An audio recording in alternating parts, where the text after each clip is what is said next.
The government is announcing a new £500 million scheme to kickstart film and TV production, struggling to secure insurance for COVID-related costs.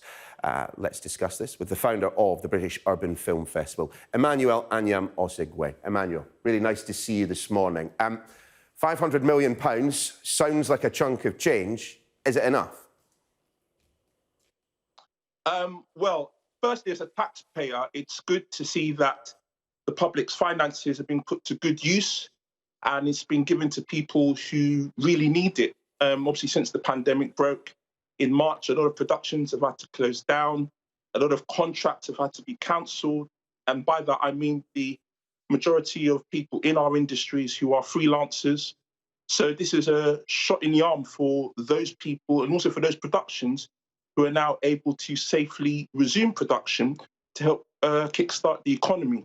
But in answer to your original question, £500 million is clearly not enough.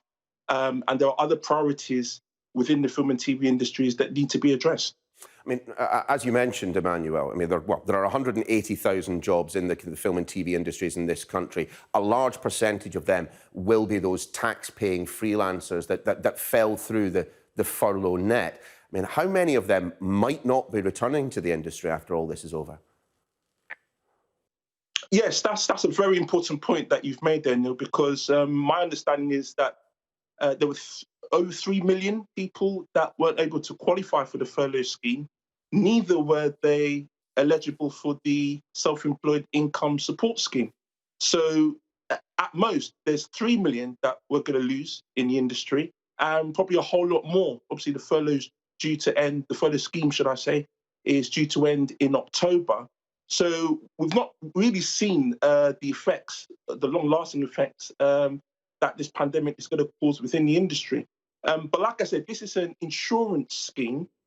So this is in the event of future productions being lost as a result of a potential second wave. So obviously, it's all about the detail in terms of how much of that money is going to be made available to these productions. But I stress again, there are other priorities in the industry that need to be addressed. And speaking as a Black owner of a film business, that is especially pertinent in the wake of Black Lives Matter. On a related point then, Emmanuel, in terms of those producers, the production companies, be they film or television, wanting to get back in, you know, we'll know many of the bigger names, but the smaller, more independent bijou producers, it strikes me that they may very well have been so hard hit that there might not be the opportunity for them to get back up and running, even if we avoid that second wave. Absolutely, and this is where I kind of call on the government to kind of do more to start this conversation with these companies, especially Black and minority ethnic companies, to see where the financial holes can be plugged. And also, there are other issues such as how this money is being made available, who's making these decisions, why these decisions are being made, and what is being done to empower freelancers, self-employed, working class individuals, Black and minority ethnic individuals. What is being done in the communications to ensure that everyone is protected by the effects of this pandemic? Emmanuel, we're running out of time, so briefly if you can, but you've been doing your bit yourself, haven't you? A finance scheme to try and assist Black filmmakers. Yeah, tell us just a little bit about that.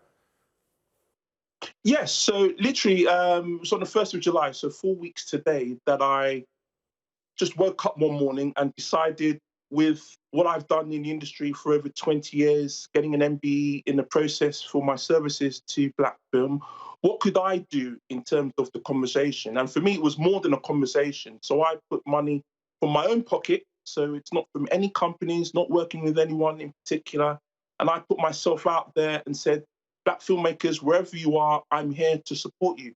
And that scheme is still continuing now. My inbox is being inundated with people from across the sector wanting to access this finance. And consequently, I'm now in conversations with film finances to see how much more can be done. But this is just the beginning. Well done you. Emmanuel Anyiam-Osigwe, thank you so much for joining us on the programme this morning. Pleasure, Neil. Thanks.